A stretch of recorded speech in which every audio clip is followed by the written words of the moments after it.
বন্ধুরা, আমি তোমাদের সামনে একটি কল রেকর্ডিং তুলে ধরছি, যেই কল রেকর্ডিংটা থেকে তোমরা স্পষ্ট বুঝতে পারবে যে ওই দিন আরজে কর হসপিটালে আসলে এক্স্যাক্টলি কী ঘটনা ঘটেছিল।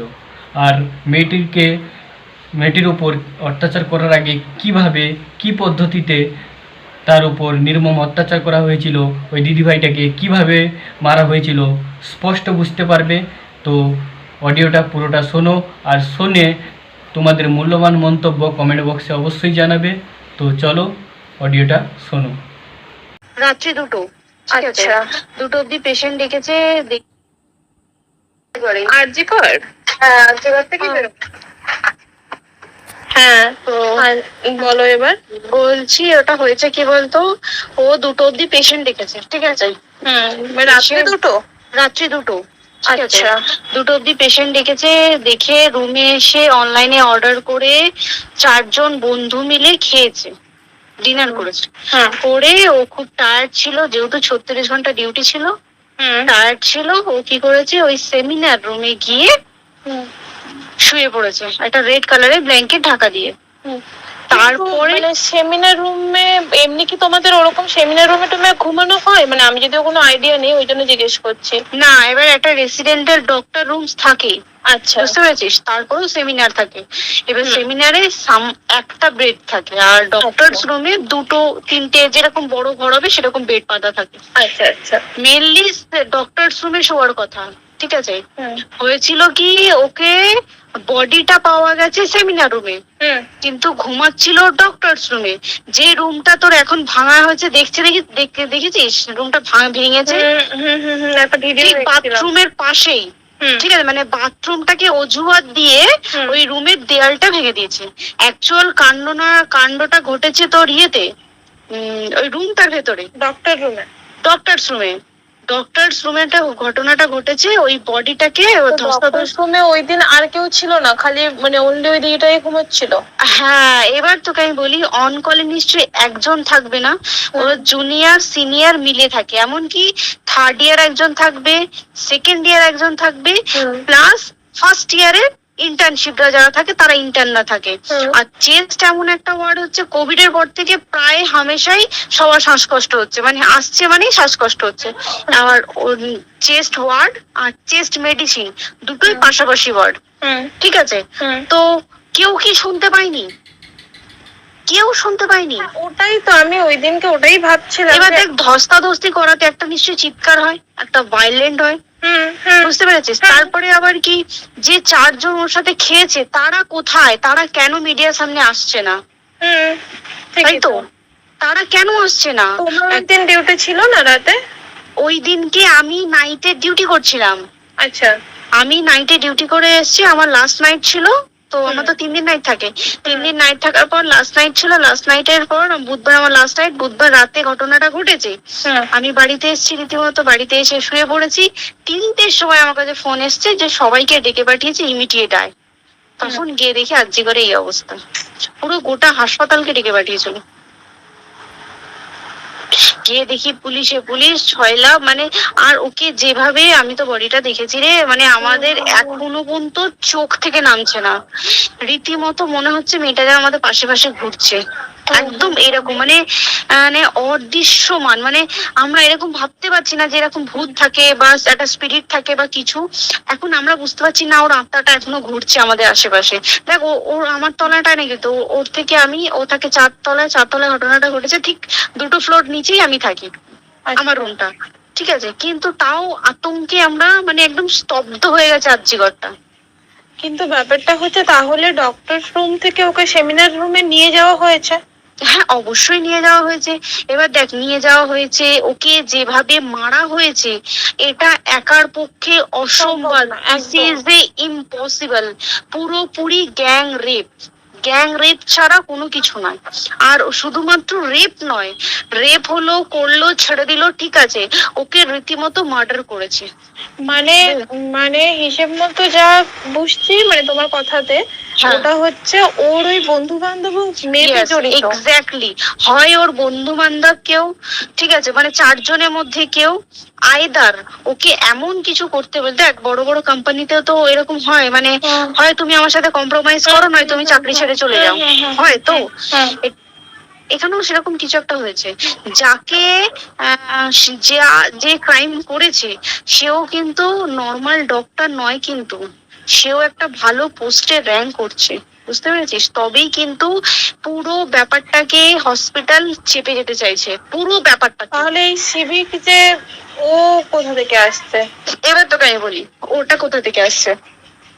আমাদের প্রিন্সিপাল চেঞ্জ হয়ে গেছে, ডেপুটি সুপার চেঞ্জ হয়ে গেছে, তারপরে আমাদের ওই অ্যাসিস্ট্যান্ট সুপার চেঞ্জ, সব চেঞ্জ হয়ে গেছে। হ্যাঁ। তারপরে যে ওয়ার্ডে ডাক্তাররা ছিল, সিস্টাররা ছিল, ওয়ার্ড বয়রা ছিল, মাসিরা ছিল, সবাইকে ডেকে এখন সাসপেন্ড করা হয়েছে। তারা কোথাও যেতে পারবে না, রোজ গিয়ে কোর্টে গিয়ে দেখা করছে, আজকেও কোর্টে গেছিল সবাই। হুম। তারপরে তারপরে তোমার তোর এগুলো হলো, তারপরে তোর কি বলে, আরে বল না, ওই সিবিআই এটা হয়েছে কি, মানে ও সে সঞ্জয় রায় যে ধরা পড়েছে, হুম। অ্যাকচুয়াল কিন্তু ও নেই, হুম। ঠিক আছে, ওর এতটা ক্ষমতাই হয় না, ও অত রাত্রে কি করতে যাবে, অত রাত্রে ওখানে কি করতে যাবে? ও না পেশেন্ট, ও নাকি বলছে দালাল পেশেন্ট নিয়ে গেছে, তো পেশেন্ট নিয়ে যখন গেছে দিদিটার রুমে যখন যাবে, নিশ্চয়ই দিদিটার রুমে কোনো কাগজপত্র দেখাতে যাবে, সেই অবস্থায় গিয়ে দেখে যে এরকম এরকম ঘটনা, তা ঝাঁপিয়ে পড়েছে ওর উপরে। হুম। এরকম কিছু নেই, তাও কিছু নয়, শুধু গেছে দেখছে ড্রিঙ্ক অবস্থায়, ওকে ক্যামেরায় দেখা গেছে ড্রিঙ্ক অবস্থায় গেছে আর এসছে, এইটুকুই দেখা গেছে। তারপরে হচ্ছে কি, তোর অনেক রকম, এখানে অনেক রকম ব্যাপার আছে। যে দিনকে ঘটনাটা ঘটে তার ঠিক দুদিন পরে ওই সেমিনার বাথরুমের অজুহাত দিয়ে ডক্টর যে রুমের দেওয়ালটা আছে ওই দেওয়ালটা ভেঙে দিয়েছে। কেন? প্রথমে ওকে বললো সুসাইড করেছে, আমাদের যখন ফার্স্ট খবর আছে তখন সুসাইড করেছে। হুম। তারপরে যখন হসপিটালে যাই তখন গিয়ে শুনছি নাকি না সুসাইড করেনি, এটা রেপ করেছে, রেপ করে মার্ডার করা হয়েছে। হুম। বুঝতে পারলি, এখানে বিশাল বড় একটা গেম চলছে। আর যে ওর উপর কি রাগ ছিল, মানে? হ্যাঁ হ্যাঁ হ্যাঁ হ্যাঁ হ্যাঁ হ্যাঁ একদম। আমি তোকে কি বললাম, শোন, তুই যদি কারোর সাথে কম্প্রোমাইজ করিস তাহলে তো পোস্ট করবে, তুই কারোর সাথে কম্প্রোমাইজ করবি তোকে মার্ডার করে দেবে, মানে ওরকম টাইপের কিছু বলতো তো? এরকমই টাইপের কিছু একটা ছিল।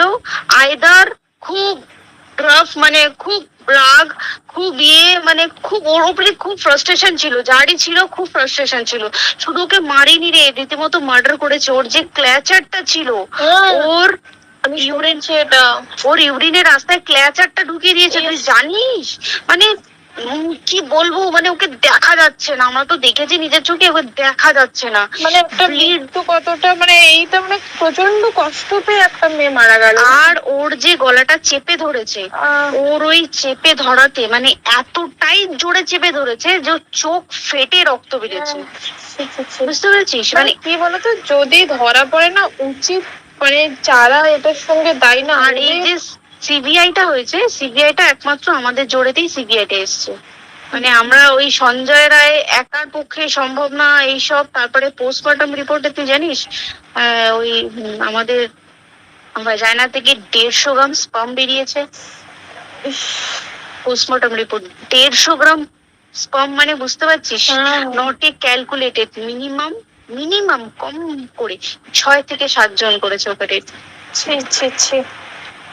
ওই জন্যই তো আমরা এতটা বেশি ভাইলেন্ট হয়ে গেছি, বুঝতে পেরেছিস? আর আমাদের একটা মেয়ে তার কাজের জায়গাতেই ছিল, এমনটা নয় যে রাস্তাঘাটে কোনো বিপদ, তার কাজের জায়গাতেই সেফ নয়। শোন, দেখ বড় বড় কোম্পানিতে কি হয়, রুমের ভেতরে এগুলো হয়, মানে ধর রুমের ভেতরে হলো, যেমন কল সেন্টারে হয়, নাইট শিফটে হয়, এইগুলো একসেপ্টেবল। বাট হসপিটাল হচ্ছে এমন একটা এরিয়া মতো একটা, হ্যাঁ আরজিকর বলে না, যে কোনো হাসপাতালে কেউ যদি স্ব ইচ্ছায় কারোর সাথে রিলেশনশিপে গিয়ে করতে চায় সেটা আলাদা জিনিস, কিন্তু ঠিক আছে, কিন্তু কেউ কারো বিরুদ্ধে এইভাবে করতে পারে না রে, তুই জানিস না? মানে ওয়ার্ডে দেখ, কম বেশি আমরা সবাই ঘুমাই, কম বেশি আমরা সবাই জেগে তো থাকি, তাতে কি কেউ শুনতে পায়নি? তার কি একদম ভাইলেন্স ছিল না? যদি কেউ না শুনতে পারে তাহলে ওর খাবারে কেউ কিছু মিশিয়েছিল, তাই কি না? সেটাও পোস্টমর্টম রিপোর্টে মানে লিক করছে না যে কেন খাবার ও তো খাবারটা খেয়েছিল, সেটা তো নিশ্চয়ই পেটেই ছিল, পেট থেকে তো বমি করে বের করে দিল, সেটা তো ফরেনসিক রিপোর্টে কিছু বলবে। আর তুই জানিস না দেনার দেন মানে ধর পোস্টমর্টম রিপোর্ট আসতে 3 দিন সময় লাগে। ও যেদিনকে মরেছে ঠিক তারপরের দিনকে বিকালবেলা পোস্টমর্টম রিপোর্ট বার করেছে, মানে বডি বার করো আর পোড়াও। 10 সেকেন্ডের মধ্যে ওর বাড়িতে নিয়ে গেছে, তারপরে বডি পুড়িয়ে দিয়েছে। মানে কি বলবো, হসপিটাল, মমতা ব্যানার্জি, সবাই মানে তৃণমূল প্রত্যেক সবাই এটাকে পুরোটাই কেসটাকে চাপা দিতে চাইছে, পুরোটা। তবে তুই ভাব যে মানুষটাকে এত ক্ষতবিক্ষত ভাবে মেরেছে, তাকে অভিষেক ব্যানার রেপ কি কলকাতায় প্রথম হলো? নয়, বিভিন্ন জায়গায় বিভিন্ন ভাবে রেপ হয়েছে, ধরা পড়েছে, ফাঁসি হয়েছে কি জেল হয়েছে। অভিষেক বন্দ্যোপাধ্যায় কেন বললো জাস্ট তোর কি বলে এনকাউন্টার করতে? মানে কি সঞ্জয়কে যদি এনকাউন্টার করে পুরো কেসটা চাপা পড়ে যাবে, একদম স্টুডেন্টরা ঠান্ডা হয়ে যাবে। আর আমরা সেটা মানবো না, আমরা সেটা হতেই দেব না। তাতে যদি চাকরি মানে আরজিকরটাকে সিল করতে হয় তাতেও আমরা রাজি আছি, সিল করে দেওয়া হোক, আরজিকর সিল করে দেবে মনে হচ্ছে যদি ঠিকঠাক ভাবে। এবার ওই জন্য আমাদের দাবিতে সিবিআই এসছে। এবার তুই একটা কথা বল, যখন দেখতে পাচ্ছে মমতা ব্যানার্জি যে কলকাতা পুলিশ আমাদের জন্য কিছু করতে পারছে না, আমরা কিছু মানতে পারছি না, 7 দিন ধরে বার করতে পারছে না, তাহলে সেটা 2-3 দিনের মধ্যে কেন হ্যান্ড ওভার করে দিল না? তাই কি না? তারপরে দেখ পিডব্লিউডি একটা লো পোস্টের মানুষ, মানে যারা ভাঙচুর করে, মানে সিমেন্টের যারা কাজ করে তাদেরকে পিডব্লিউডি বলে। এবার পিডব্লিউডি নিশ্চয়ই হায়ার অথরিটি থেকে অর্ডার এসছে তবেই ওরা গিয়ে ভেঙেছে। ওরা নিশ্চয়ই পাগল নয় দুম করে গিয়ে কোনো গভর্নমেন্ট প্রপার্টি ভেঙে দেবে। অর্ডারটা কে পাস করলো যে এখনই চেস্ট ওয়ার্ডটাকে ভাঙতে হলো? সিবিআই আসা পর্যন্ত অপেক্ষা করতে পারতো। কারণ আজকে অত বড় বিক্ষোভ হবার কারণ কি হচ্ছে? একটাই কারণ যে মেয়েটি মারা গেছে, ঠিক আছে, কিন্তু তাকে এত বেশি মলেস্ট করে, এত বেশি রেপ করে বেশি ওকে মেরেছে, তার কি কোনো প্রতিবাদ নেই? তুই কোথায় সেভ পাবি তুই আমাকে বল? তুই ধর চাকরি ছেড়ে আজকে সরকারি চাকরি ছেড়ে তুই প্রাইভেটে যাই, প্রাইভেটও তো তাই একই অবস্থা। একদম প্রাইভেটও একই অবস্থা। তুই কোনো চায়ের দোকান খুলে বসবি, অনারশিপে তুই বসলেও তাও এসে তো হাজার ছেলেরা থাকে, হাজার ছেলেরা টিস করে, তুই কোথায় কি করবি? তাহলে আমাদের সেফটি কোথায়? আমাদের মুখ্যমন্ত্রী মমতা ব্যানার্জি সে একটা লেডি হয়ে তাহলে আমাদের কি সেফটি দিয়েছে? আমাদের কি লক্ষ্মী ভান্ডার দিলে প্রবলেম সলভ? পুরো মাসের আমাদের কি সব খরচা চলে যায় লক্ষ্মী ভান্ডারে?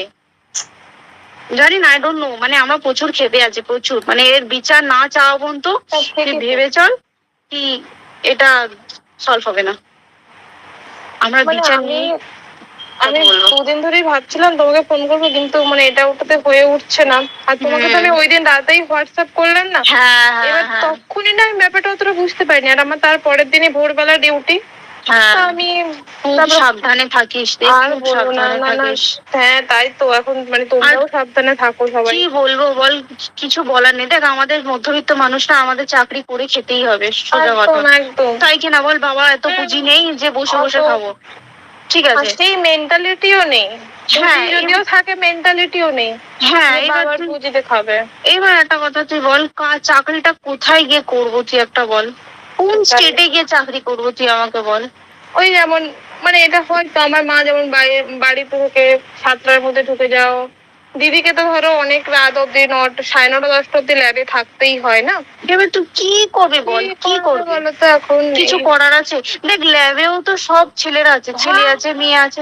তুই কাকে বারণ করবি? তুই কাকে বিশ্বাস করবি বল? তুই ধর কলিগদের সাথে খেতে বসেছিস, ঠিক আছে, তোর টিফিনটা যদি কেউ চাইলো তুই তাকে না দিয়ে পারবি?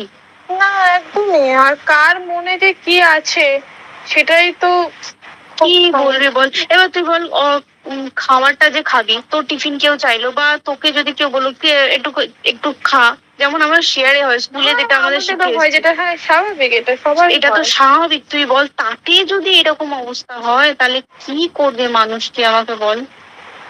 আজকেও তো তাই আমাদের দেখ না 11টা থেকে আমাদের তোর ক্যান্ডেল দিয়ে হোয়াইট ড্রেস পরে সব শ্যামবাজারে এক করতে হবে। এখন আবার বৃষ্টি শুরু হয়েছে, প্রচুর বৃষ্টি শুরু হলো, কি হবে জানি না। ঠিক আছে গো, টাটা। হ্যাঁ চল টাটা। হুম হুম হুম। হুম, হুম।